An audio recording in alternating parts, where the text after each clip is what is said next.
got set long, that's good.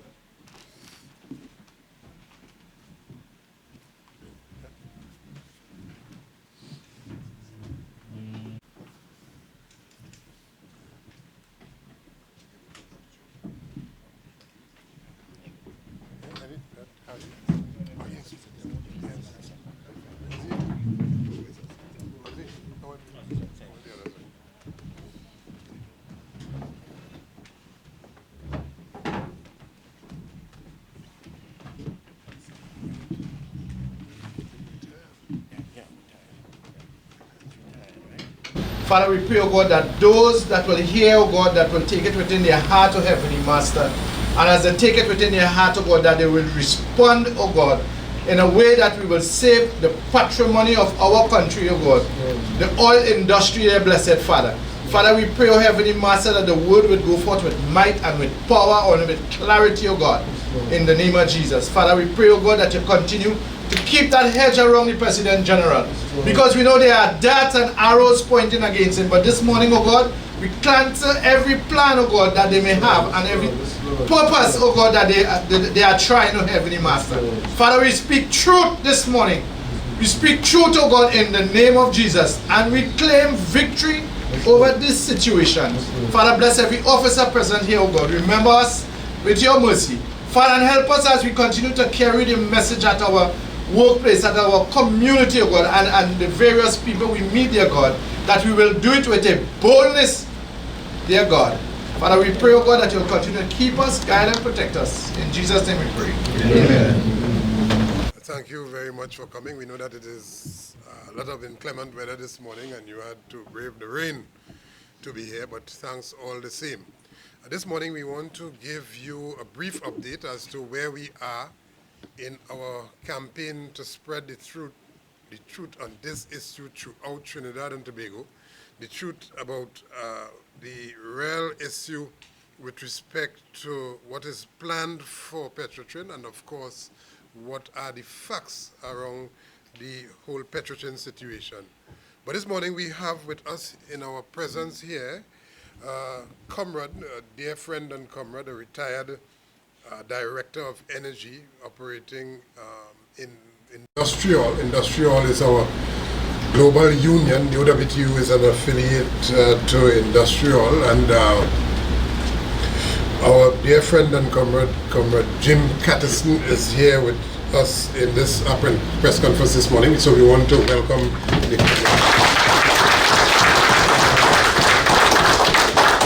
For many years, Jim would have been back and forth supporting us here in the OWTU in Trinidad, and of course wherever Industrial would have had their major conferences and seminars and so on, he would have supported the OWTU, of course identifying the OWTU as a progressive trade union among the many unions, numbering over some 400, 500, 600, 700 unions, but identifying OWTU from Trinidad and Tobago as a formidable progressive union. He's retired now. He's retired. Previously, he held the position of Director of Energy in this major global union Industrial, which represents some 50 million plus workers across the planet. And so this morning, we would like to share a few expressions and a few thoughts with us here this morning and concerns that he have on this issue. Now, Jim would have some over 30, 35, 40 years in the oil and gas sector in many countries in the world, and of course in particular in Norway. So he would share some thoughts with us this morning, and then we would come back and give you an update as to where we are with this major struggle which has to do with saving Petrotrin and telling the truth about Petrotrin. Right, let's welcome Jim here. Thank you very much, Comrade Ansel, for that glowing introduction. It is always a pleasure to be here. I just wish it was in less serious circumstances that I was here. I'd like to say a few things. I'd like to firstly talk about the global role of the Oilfield Workers Trade Union, because I'm sure you, like many of you like me, consider it the strongest union in the country. In my view, it's the strongest and one of the best unions in the Caribbean region. But it has a reputation throughout the world on a global level. When I first began in what was then called ICEF, the Chemical and Energy Workers International, back in 1982, the Oilfield Workers of Trinidad and Tobago was one of the key unions in the oil and gas industry worked. A union I quickly became friends and comrades with, and a union which I used quite extensively as a resource for myself and to learn more about the oil and gas industry. I'd previously been involved in the chemical industry. Throughout my time there, the oilfield workers, whether we were in the ICEF, then merged with the mine workers to form the ICEM, and now, having merged with the metal and textile workers of the world, the organisation is the biggest global union federation and called Industry All. Throughout all that time, the oilfield workers has been a key and important part of all of our activities in both oil and gas, chemicals and the wider energy industry sector. If you think I'm giving too much emphasis on the union, I'd suggest you ring up the local ILO office here, which covered the International Labour Organization, the specialised agency of the United Nations dealing with labour issues, and ask the office there that covers the whole of the Caribbean whether the oilfield workers have attended their petroleum industry committee, an industry committee that meets regularly and, although infrequently, every 4 or 5 years. Ask them for the attendance and you will find that leadership figures of the Oilfield Workers Union have been approved by the governing body of the ILO to attend that meeting every time it's took place since 1980, I know for certain, and they've always held office in that committee from the workers group, as the rest of the global worker representatives either know personally their abilities or know of them. This is an important and key union.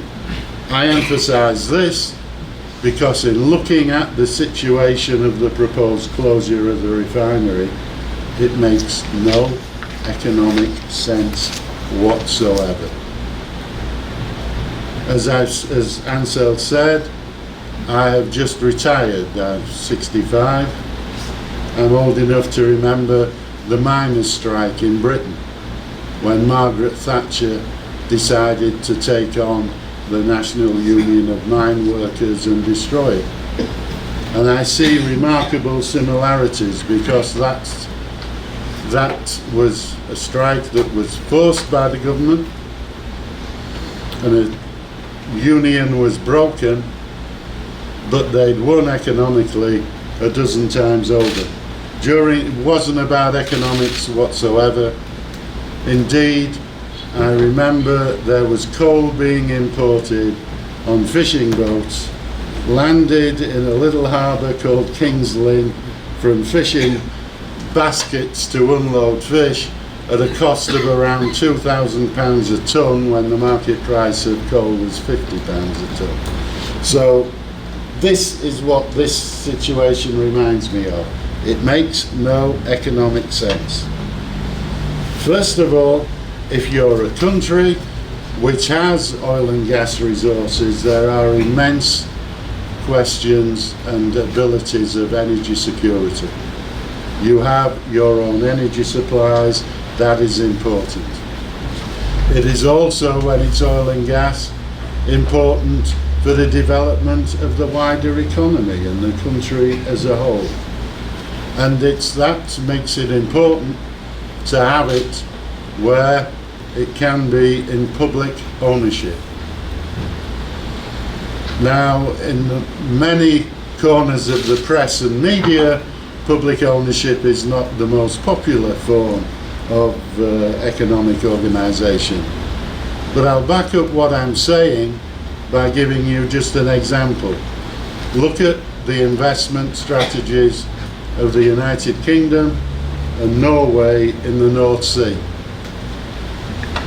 The United Kingdom handed the industry over to multinational companies, used the revenues that were generated simply to give tax relief to the richer citizens, and now 60 years later there's almost no economic benefit to the people and workers of the United Kingdom. Compare that with Norway. Now, those of you a lot younger than me might be surprised to hear Norway before oil was actually one of the poorer countries of Western Europe.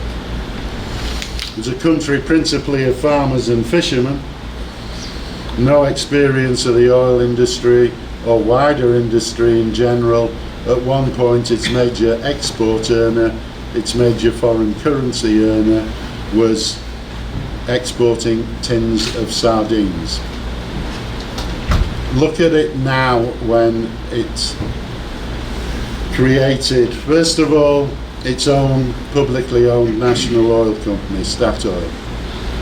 They used an investment strategy of access to the North Sea as a way of building that company, building its expertise, and what you're talking about with Statoil now is the world's largest offshore oil company. At the same time, thinking of the future, they created the Oil Fund, which is now the world's largest sovereign wealth fund.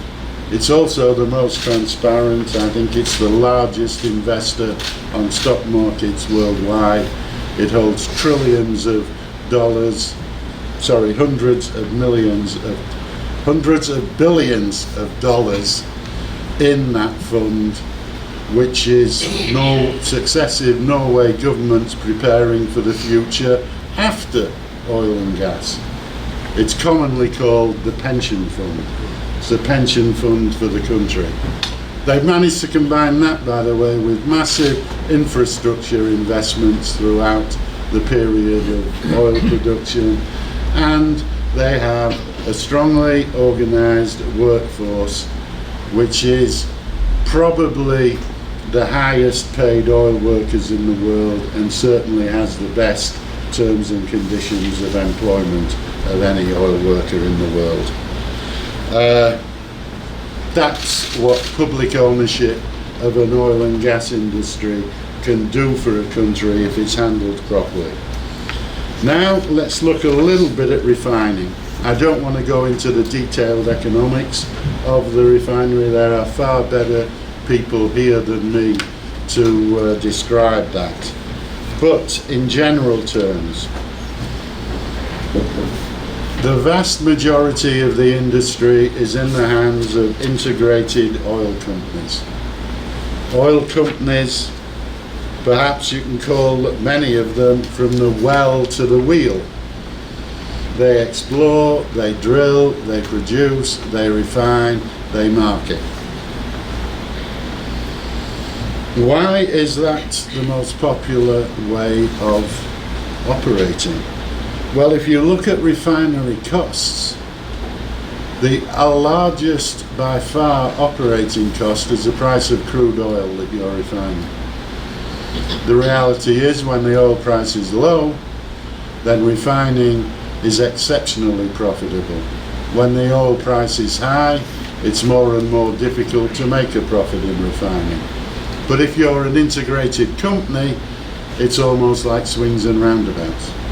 If it's a high oil price, you're making a hell of a lot of money getting it out of the ground. The refinery makes less, but it's still making money for you, and you have that involvement over the whole of the industry. If the oil price is low, it's very expensive to bring it out of the ground. You're risking even losing money for a short period before closing an operation if all you have is the oil at a low price. However, refining margins on low-cost oil suddenly start booming, so you're making money hands over fist out of the refinery. That is the reality. Labour costs are a far smaller proportion of refinery operating costs than the cost of the crude oil that goes in is.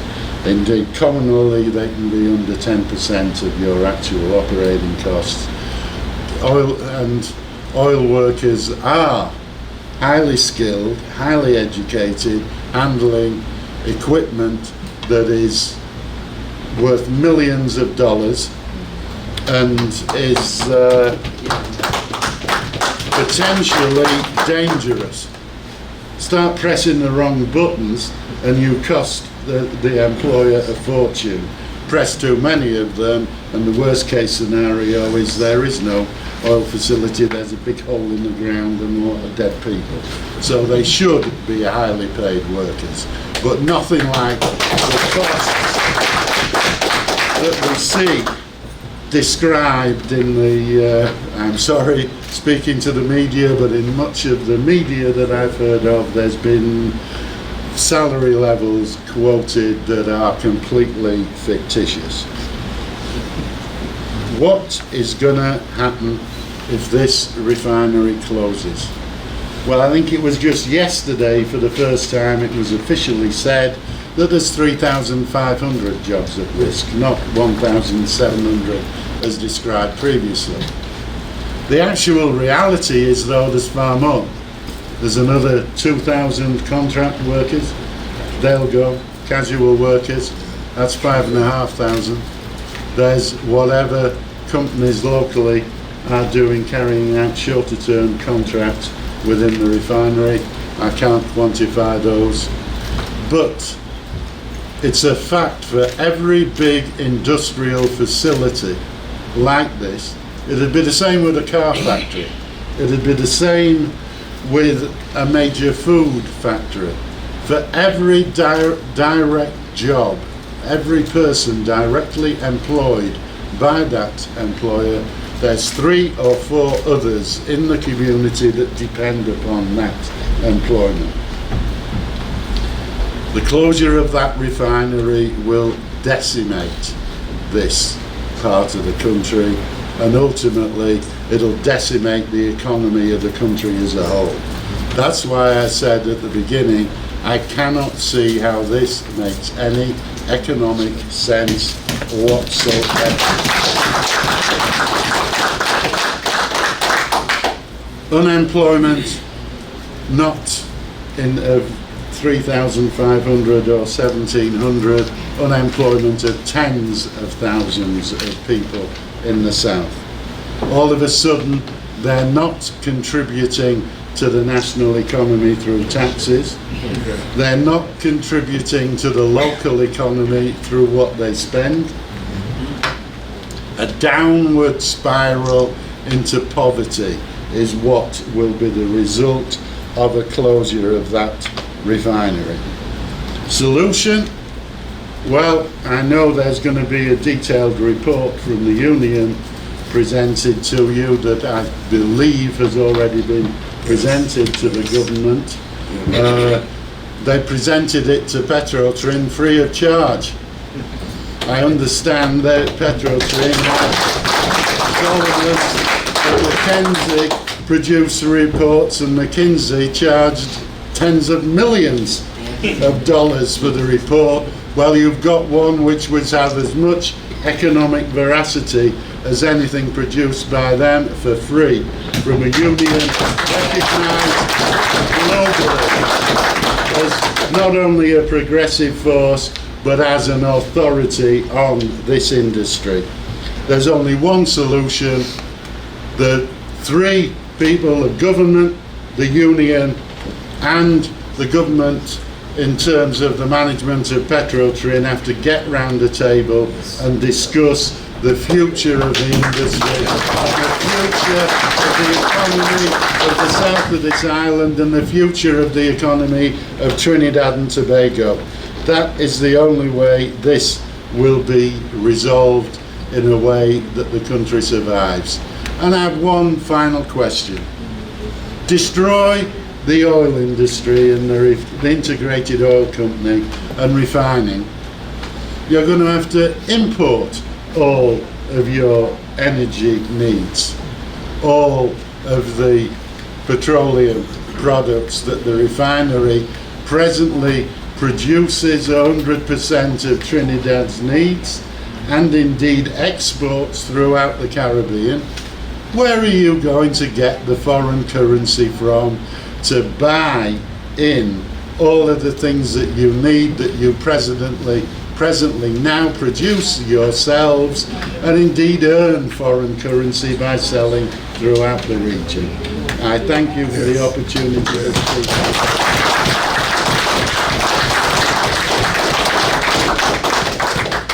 Thank you very much, Jim, for sharing those concerns and thoughts and expressions of interest with respect to the situation that face not just OWTU but Trinidad and Tobago. I want to start by just recapping a couple of events. Last Monday, the OWTU would have delivered to the Prime Minister a copy of our alternative plan. An alternative plan to address all of the issues and the concerns that was raised by the Prime Minister and his government, Minister of Finance, Minister of Energy, and of course the Chairman of the Board of Petrotrin.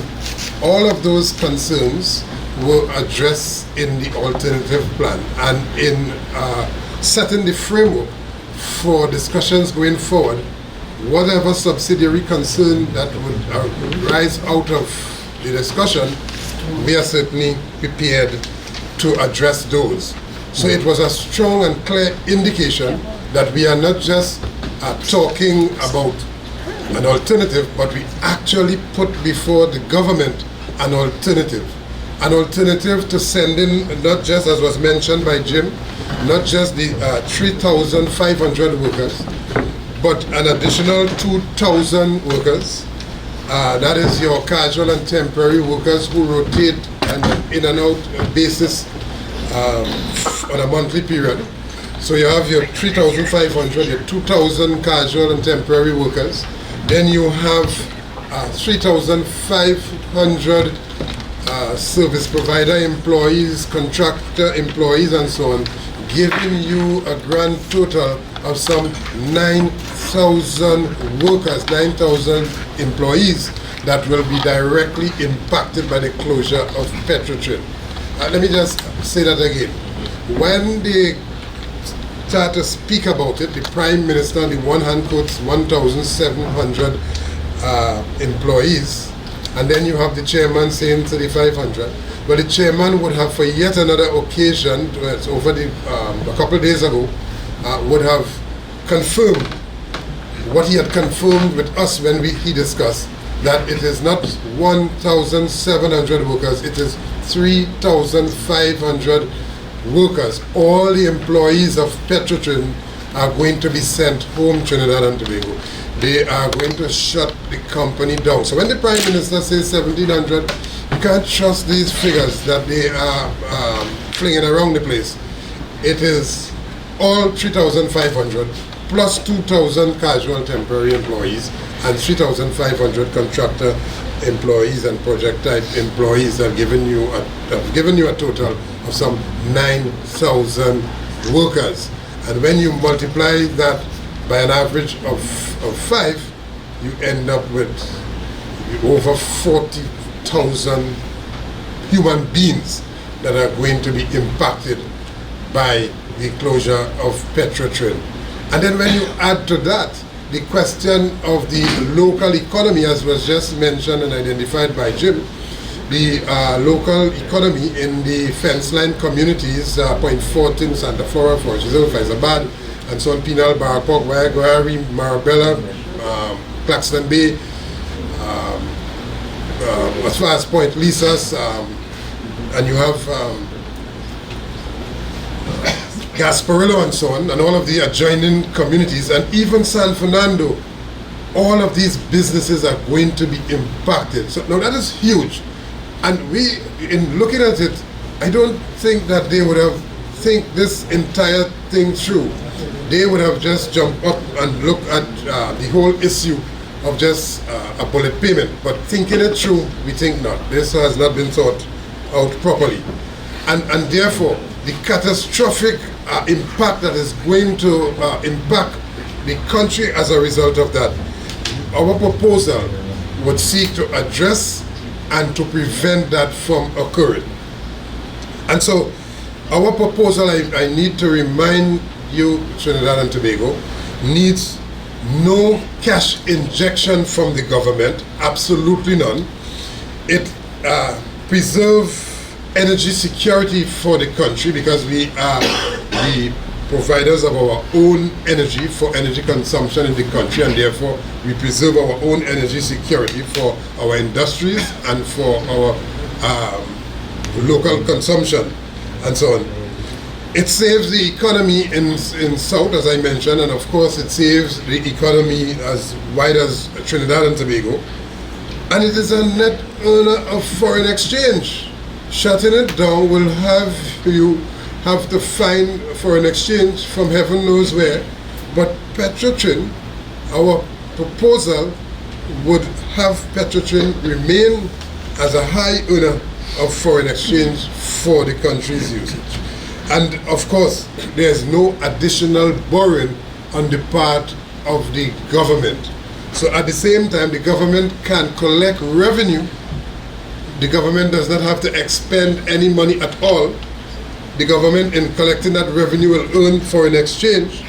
Our country's energy security will be preserved, and the government don't have to put out any cash at all.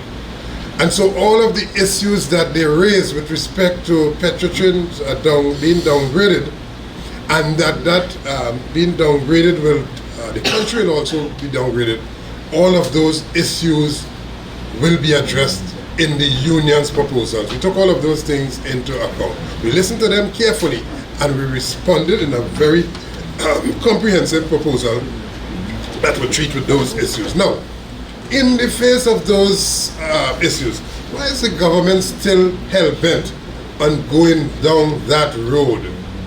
What could be the reason? Because Monday last to now, we have had neither an acknowledgement nor a response from the Prime Minister's office for the proposal that we would have delivered. And I want to take your minds back to Sunday, September the 2nd. In his address to the nation, when the Prime Minister made a particular statement contained in that address, and I quote, "The refining assets of Petrotrin can now be put in a separate company for opportunity attention. The OWTU will be given the first option to own and operate it on the most favorable terms." End of quote.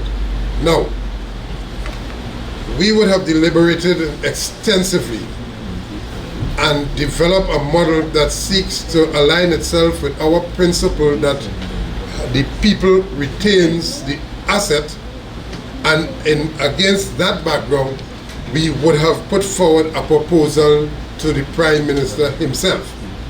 Now, what was that meant to do, that invitation on the 2nd of September? We asked that question this morning, because if it is, there was an invitation for the OWTU, and the OWTU has responded. To date, we have neither had an acknowledgement nor a response from the Prime Minister or any one of his ministers dealing with a proposal responding exactly to that invitation to the OWTU to get involved and so on. And so it's passing strange that an offer like that would have been made, which the country considered to be serious, but at the same time it seems that not much seriousness is attached to that by those who would have made that statement, the Prime Minister himself. But this morning we want to put back on the table that the OWTU has an alternative to shutting the refinery down and closing Petrotrin. An alternative that would save the country chaos, social destruction and disorder, that will save the country economic failure and disaster, a proposal, an alternative that would preserve jobs and of course protect our own energy security. So you listen to the discussion that is taking place in the region, and it was only yesterday I came through Barbados, traveling in transit to come back to Trinidad, and the buzzword there, the discussion there is that why is Trinidad and Tobago's government closing down the refinery? I mean, prime ministers in the region are expressing their concerns about the closure of this refinery, and there are those countries' inability now to receive fuel which previously was guaranteed coming from Petrotrin, and that to say that we will be a middleman to import fuel and to distribute that fuel at a cost to our customers in the region, it makes absolutely no sense. Because why would they pay for at a markup price for fuel when they can import fuel directly? So we are set, Trinidad and Tobago, to lose that regional market simply because of a poor decision to close the refinery where we can produce our own fuels and export it, and have to instead be importers instead of exporters and so on. And so something has to be really, really strange about that. The issue, I want to again remind the country that this issue of exporting of local crude that has a very high sulfur content, and that crude price is discounted on the international market. When they tell you that they will export that crude and earn foreign exchange, that is a fallacy. You could hardly find a market for that particular quality crude. The best way to get the most out of that crude is to pass it through your refinery and get added value by mixing it with foreign crude and creating fuels to be able to be exported to earn foreign exchange. Yeah?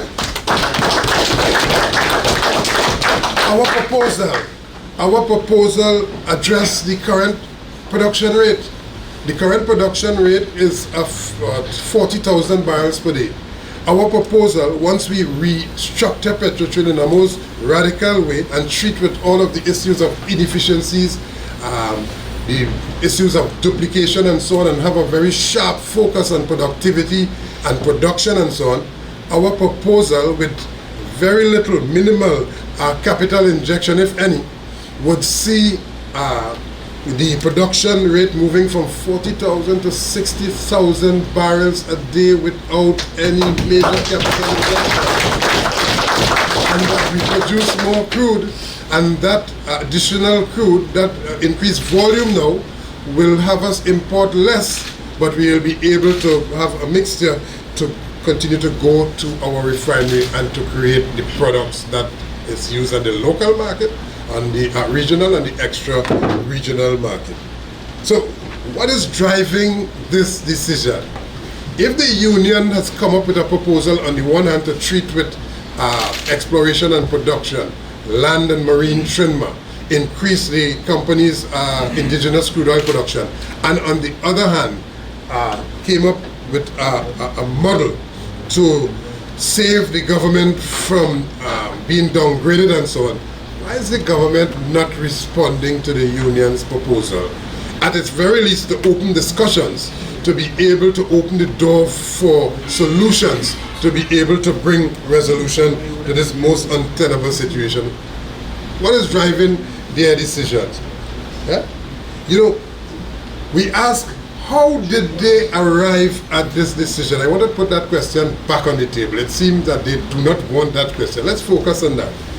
The Prime Minister would have said that they don't advise themselves, they got expert advice. The chairman also said that they got expert advice. The Minister of Finance, not to be left out in the dance, jumped in and said that he too got expert advice. The Minister of Energy, they say they got expert advice. But who are these experts?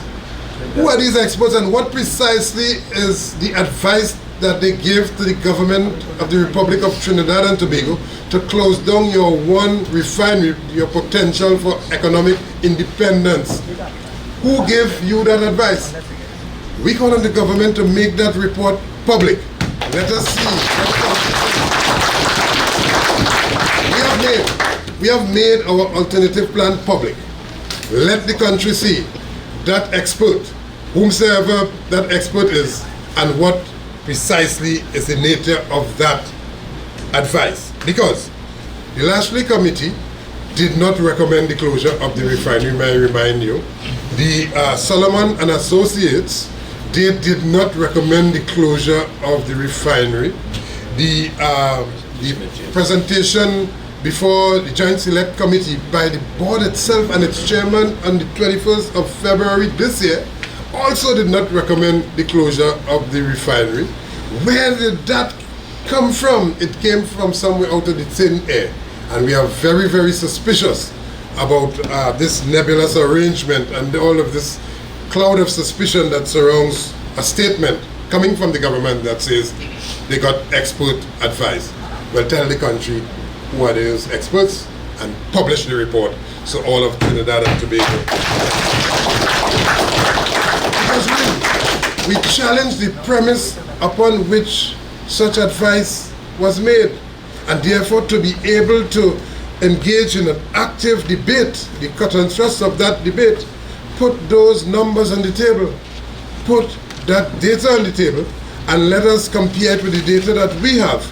Because you might very well be making a wrong decision, government, on the basis of the wrong premise. And that is why we are saying, let us engage actively in this whole question of where do we go from here with respect to Petrotrin. 1 minute they say it's you are going to send home 1,700, next minute it's 3,500. 1 minute you are saying that you're not going to sell, next minute you're saying that you are going to sell. And so we are not sure exactly where that is. But you know, we verily believe that the government and the Prime Minister know exactly what they want to do with this refinery, while they continue to lead the country astray and of course misguide some of their supporters who really has no knowledge or competence to speak on the issue, because perhaps some of them never been to a point of view refinery in the first place, or they're producing fields, but they are just peddling a line, a dangerous line which, if allowed, the entire country will live to regret. We think that that we would have put on the table all of this information. The information with respect to the memoranda of agreement, let us not forget that. A memoranda of agreement registered with the Ministry of Labor, registered with the Industrial Court of Trinidad and Tobago, is considered to be an order of the court. That is a legal document. That document, that approach contained in that memorandum of agreement has not been given the opportunity to work. To date, we have not had an opportunity to sit with the board and engage in discussions as per the memoranda of agreement that was signed on April the 3rd. And therefore, if the board would have gained expert advice from wherever, that expert advice would have found its way in discussions with the union in the cut and thrust of executing the memoranda of agreement, had they stuck to their side of the bargain. The union stuck to its side of the bargain. The government and the board did not stick to its side of the bargain, and that is why we are in ruins and chaos at the moment. We want them to return back to the table where we can have discussions. So, again, we delivered this document to the Prime Minister. We delivered it to the Office of the President of the Republic of Trinidad and Tobago. We also delivered it to the Leader of the Opposition. And of course, it is our intention to deliver this week to all of the independent senators this document that deals with saving Petrotrin, OWTU's alternative plan. Now, I want to end this morning by putting back these questions. Why? Why, if there's an alternative, which alternative address the concerns that the government raised, the bullet payment, the debt repayment, the issue of the supply of crude, and so on a daily basis, the issue of asset integrity, and all of the repairs that ought to be undertaken urgently. If our proposal addressed all of those concerns, barring none, why it is the government is still hell-bent on sending these workers home, sending home all Petrotrin workers and throwing into ruin and chaos an entire society in the southern basin of the country? Why? We can draw no other conclusion after making no economic sense out of that. The only conclusion we can draw is that it is a bold and brazen attempt at union busting, at trying to destroy the absence of logic. The only conclusion we can have is that they are attempting to destroy the OWTU. But you know what? The OWTU cannot and will not and shall not be destroyed. They cannot destroy the oilfields workers. We are resilient. We are some 81 years old, imbued with the spirit of our forefathers and our founding fathers and the martyrs and so on, the workers of the past, all of our retirees, all of who would have contributed to the development not just of OWTU or of Petrotrin, but to the development of Trinidad and Tobago. All of those are part of our formidable past. And of course, we are guided and protected by Almighty God in an eternal way. Yeah? So this morning, again, we ask this question that nobody seems to be able to answer.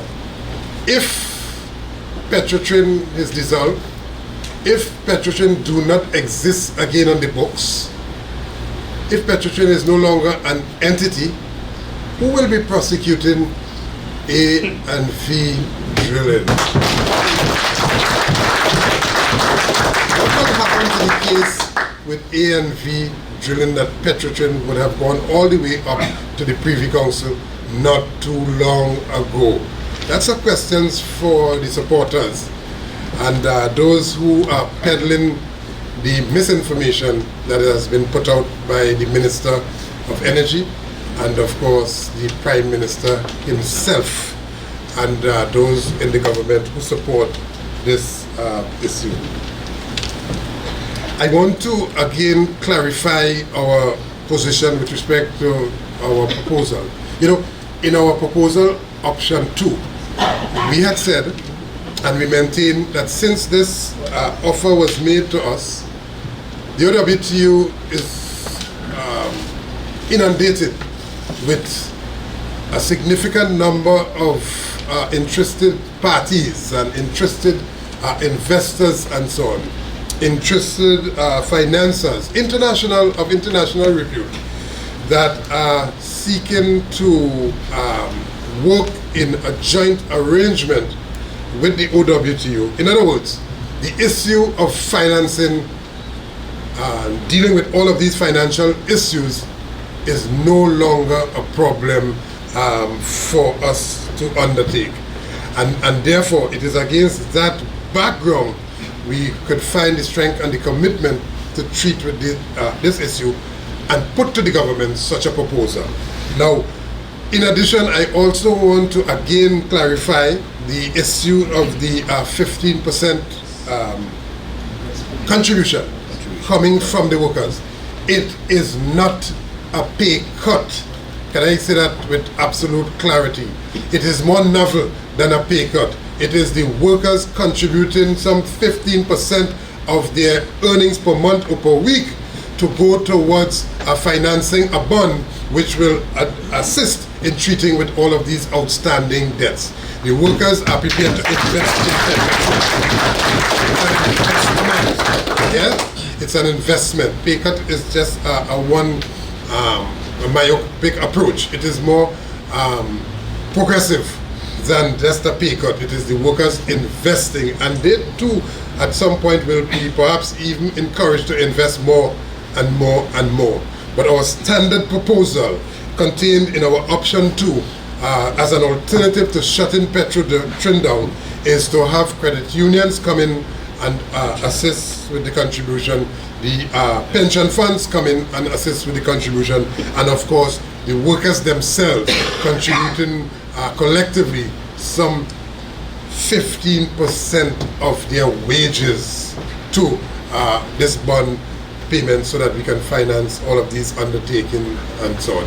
We think that it is a well thought out and comprehensive program and proposal. We are prepared to debate that openly with the government at any stage, at any point in time.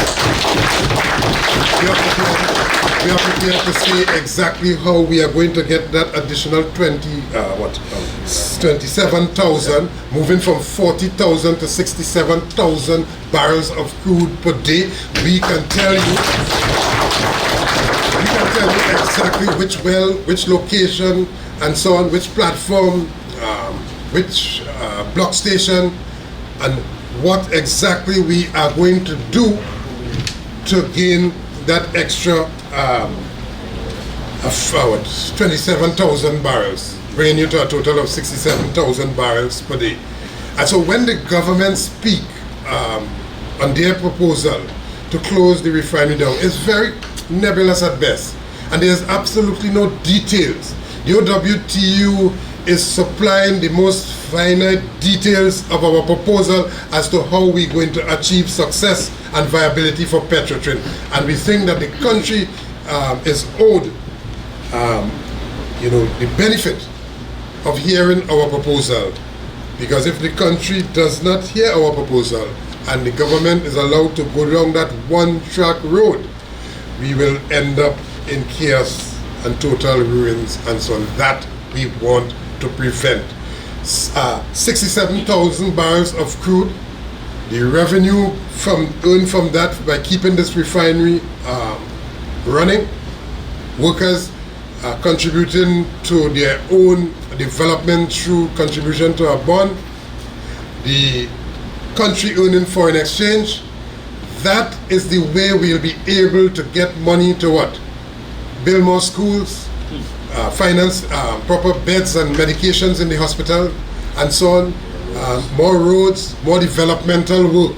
When the government speak in a term that seeks to frighten the population, we are looking at the positive side of this. Petrotrin can be returned to a major revenue earner for the country. Not for private interests, but for the country. We are looking on very closely to see who will crawl out of the woodwork to come and enjoy the spoils. Finally, let me just say, it is so strange that when someone has an asset to sell, that person downgrades and ill speak and bad talk that asset so much. That's very strange. If you have a car or a maxi to sell, you would speak in the most derogatory terms, and you speak about that asset as if it is a wreckage of derelict of no value or so. There's a reason why they are doing that. There's a reason why they are crying down Petrotrin and the refinery and so on. Simply because they have already secured financiers and buyers, yes, for the country's assets. Join with us, Trinidad and Tobago, as we save what belongs to us, for all of us, and for the future of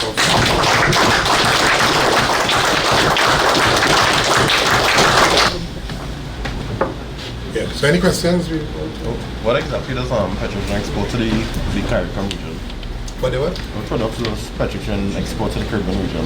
But all the products, gasoline, dieseline, jet fuel, kerosene, and so on. And LPG, yeah.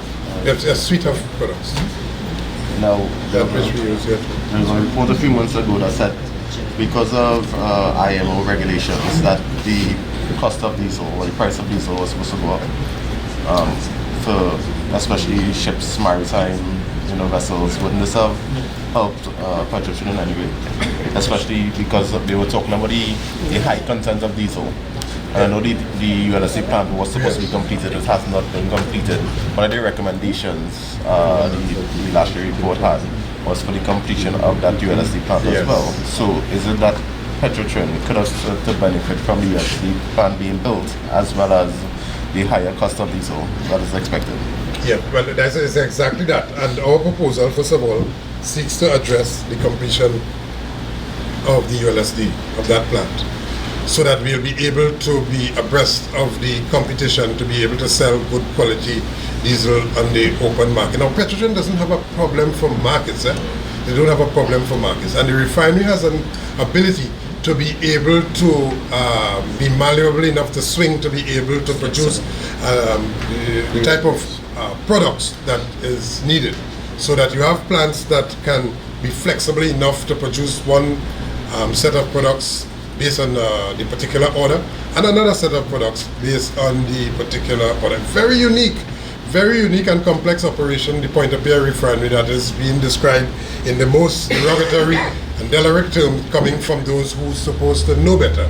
And that those who are operating the refinery and all of those plants, the real experts, they tell you that once we complete that ULSD construction of that plant, and we can now produce good quality diesel, we can be able to penetrate those markets and earn more foreign exchange.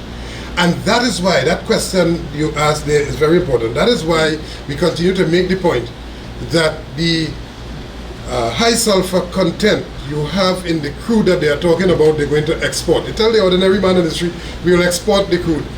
There's no market for that. Nobody wants to buy that crude because of the quality, the poor quality of the crude. The refinery, passing the crude through the refinery, we are now able to add a lot of value to that crude and then convert it into products and so on. So we will have increased crude production to some 67,000.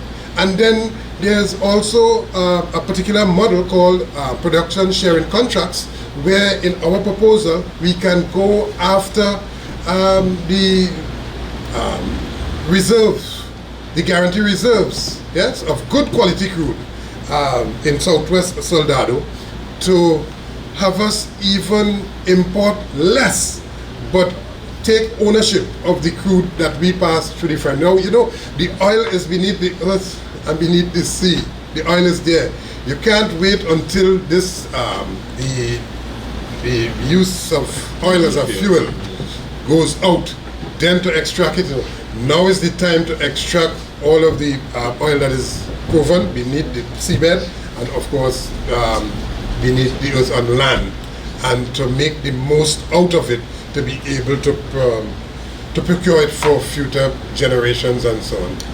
No, the Ministry of Energy had a map of proven reserves. Is it necessary for the company to continue with exploration or to ramp up exploration as they have said they would do? There's been many seismic surveys and so on, and the Ministry of Energy and the Minister of Energy knows exactly where those reserves are. And so that we find that very, very suspicious that they are pointing you to a direction where they will send all the workers home, close down Petrotrin, and then hire back some 800 workers in a situation where at that point their friends would have had the assets of the country. So all who are singing the song and dance for the government now, take note that if you follow this fella Franklin Can and this fella Keith Rowley, they are preparing to do the biggest con job on Trinidad and Tobago to give away the country's assets. And to say, we have the laughing stock of the Caribbean now. To say that a simple bond payment that you can't meet and you're closing down the refinery, because of that you can't pay your installment on your loans and you have to close down the country's single refinery and shut down the country's single oil company. We are the laughing stock of the entire Caribbean. And you hear the discussions and the proposal coming from different quarters that even the Caribbean leaders want to buy in to ownership of what Dr. Rowley say cannot work. Yeah? And one more thing. Very myopic, this government. The government and Petrotrin said that they will engage in bunkering. Is it feasible to Very lucrative. import fuel to bunker? Well, that makes absolutely no sense. We produce the fuel oil here. In the region, we are the sole producers of that fuel oil in Trinidad. And that we see that as extending the value chain by being able to put that fuel out at sea and to make enormous sums of money in terms of the whole bunkering aspect, because we produce the fuel. But if you close the refinery down, we no longer produce the fuel. So the bunkering aspect is another avenue identified, quite apart from the gasoline and dieseline and kerosene and jet fuel and so on. It's another avenue where the refinery can make money for the country. Putting the refinery in the hands of private interests wouldn't make money for the country. It will put money in the pocket of the private interest Trinidad and Tobago. Get that right. If somebody else could operate it, why can't we operate it?